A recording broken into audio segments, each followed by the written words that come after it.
Hi guys, it's day 5 and day 6 of my reading vlog, and it doesn't really quite make sense with my scheduling because I think I missed a day and then I got confused between the days, but hopefully I got the days correct. I had to do some like simple math and I couldn't really do it. I didn't really do much reading, so I had nothing much to update for you guys. I think day 5 only read one book and it wasn't that interesting, and I just didn't feel like talking about it in front of the camera and getting all dressed up. Then day 5, towards the end at night, I found and hit my stride with a new series, and I just continuously read it all the way until day 6, which is today, the day that I'm filming it, morning, and I absolutely love the series, so I thought I'll sit down and update you guys on these books.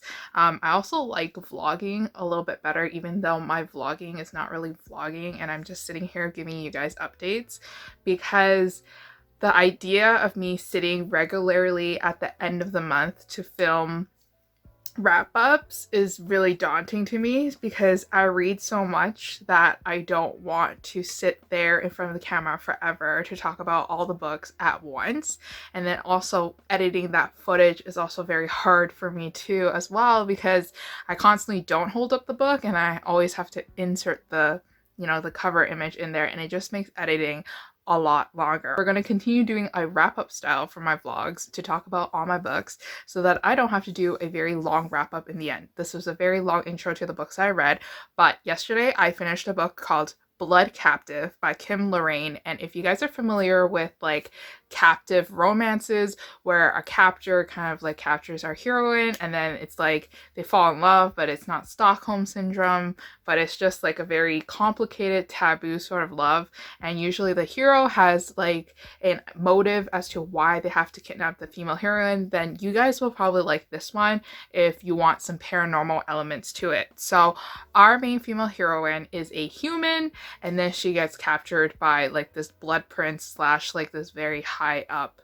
vampire, and she is very special. Like, her blood means something to everybody and everybody kind of wants a piece of her. Literally, it's becoming a problem because everybody wants to kidnap her and hurt her, but then our main hero wants to protect her for his own benefits and also because he likes her. Unfortunately, this one did not turn out too well for me because it did not have the elements that I really liked. It did not focus a lot on contemporary. I feel like it focused a lot on action and it focused a lot on PNR elements, which is something you guys might enjoy if you guys really like PNR and you guys really just want those elements inside your stories. So with that being said, I gave this one a 2 out of 5 stars, and I was going to continue with the series, but I ended up just stopping it right there. Now, in the evening of yesterday, what happened was that I was trying to look for some new romances, and I realized one of the authors on Kindle Unlimited, who is very popular, actually wrote a bear shifting series. Now, I shouldn't be surprised because this novelist actually writes a lot of sci-fi alien romances that lots of people actually talk about. It is none other than Ruby Dixon. Now, Ruby Dixon is very popular for her like barbarian series with like the blue aliens and creatures like that. My friends have read that series and really enjoyed it, but I personally I'm not into sci-fi romance yet. I didn't cross that bridge. I didn't have that awakening yet, so I didn't pick up any of her books, except for these shifter romances. And if you guys remember in my Paranormal Romance Readathon announcement video, I said that I don't like shifter romances, and guess what?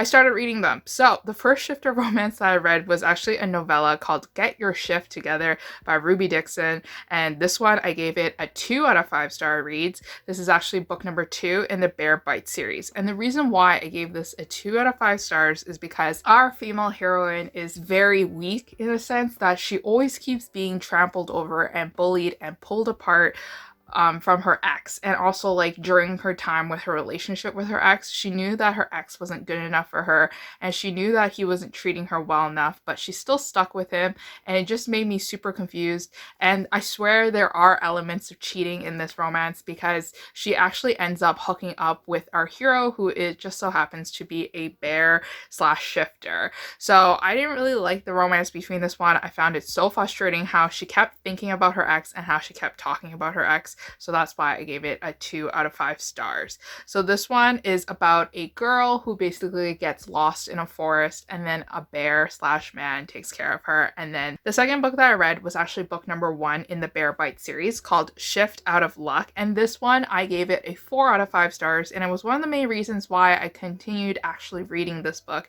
because I found it super fun. I actually wrote in my review that I thought it was lighthearted and fun, and it didn't have enough shifting in it, so it actually kept me interested, because I feel like if I were to read a shifter romance that had a lot of shifting in it, I probably wouldn't like it as much. Now this one is about a girl who's very curvy, and she's very sassy, and she's very sweet, and basically she is everybody's fantasy, and our main hero can't keep his hands to himself and actually really wants to mate with her. So this was a lighthearted romance that I really enjoyed, and I feel like that you should pick up too. The third book that I read was actually the third book in the series, called Bear Bites number 3, and it's called Shift Just Got Real. I really like the puns on these novellas names because they're just hilarious, and I actually like this one a lot because this one kind of touched on a subject that lots of people don't really talk about or don't really see in romances, and it's the fact that in age gap romances, it tends to have a lot of people doubting the romance that you share with your significant other, and people kind of questioning you whether or not you actually want to pursue a relationship with someone so much older than you.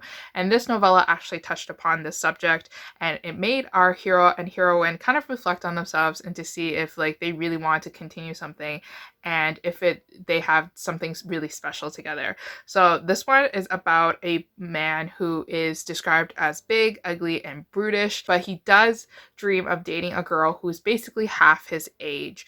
And then afterwards, our younger heroine is attracted to him and they fall in love. And I thought it was great, gave it a 4 out of 5 stars. The next book that I read was Does a Bear Shift in the Woods? And this one was my favorite one of the novella series. There's actually 5 Bear Bites books in this series, and this one I gave it a 5 out of 5 stars reads.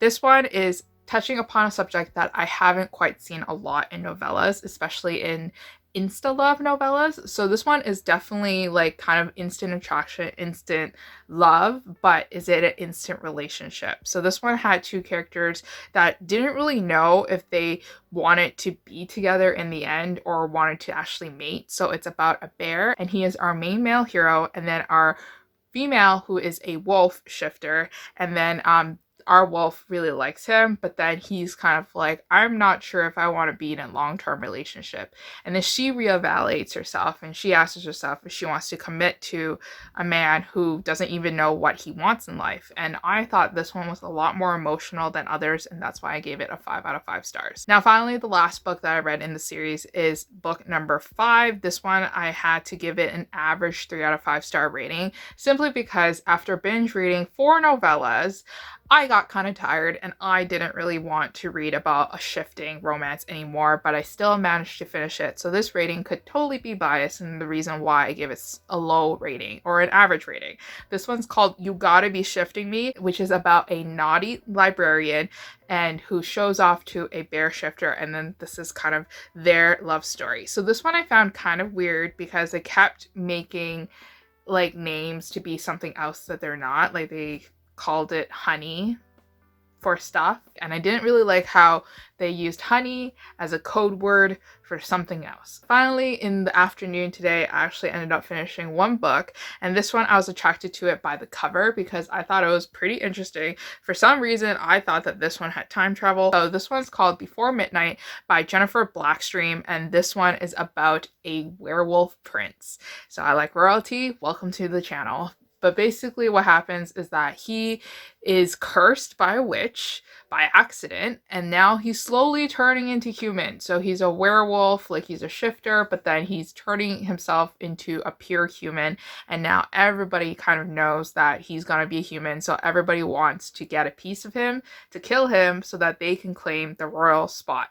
And he needs to break the curse, and the way that he can only break a curse is by dating or loving a girl who is half human, half werewolf, but not by like born. Like it was like she was turned into that. And little did he know that the person might just be like right underneath his nose. So this one read a lot like a fairy tale romance. So if you guys are really into like a fairy tale romance with paranormal elements, then definitely check this one out. This one was also purely set in like the historical times. So it was no contemporary whatsoever. And it was kind of like the prince and the servant kind of romance too as well. It was like a mix between Cinderella and Beauty and the Beast. So if you guys are interested in those tropes, definitely check this one out too. This one, unfortunately for me, I gave it a 3 out of 5 stars because I just didn't care. Like, I already said this before, but I really need more contemporary in my romances in order for me to really like my paranormal romances. So yeah. So with that being said, because I was so biased towards my reading with Before Midnight, I decided to move on to the next book just to see if it's a me thing or if it's maybe an author thing. So the next book that I read was actually called One Bite by Jennifer Blackstream again. And this one I actually ended up DNFing. So I wasn't doing too well, and it's clearly probably a me thing. This one is a vampire romance, and it's like in the beginning of the first book, they kind of established that there's going to be 3 main characters, and then they all kind of meet up at a certain place. And one of the characters was actually a vampire. And honestly, this book, I couldn't really tell you except for the fact that the heroine was sassy and smart. And then our hero was just like super attracted to her from the very beginning. But that is it for my quick little wrap up on day 5 and day 6. I think if I did the math right, or if I tallied it correctly, I think I possibly have read over now like 10 books for the Paranormal Romance Readathon, which is pretty great. And I'm really enjoying my time so far, as you can tell from my vlogs. But anyways, that is it for my quick little wrap up for day 5 and day 6. Hopefully you guys enjoyed this video and this update, and I'll see you guys again. Bye.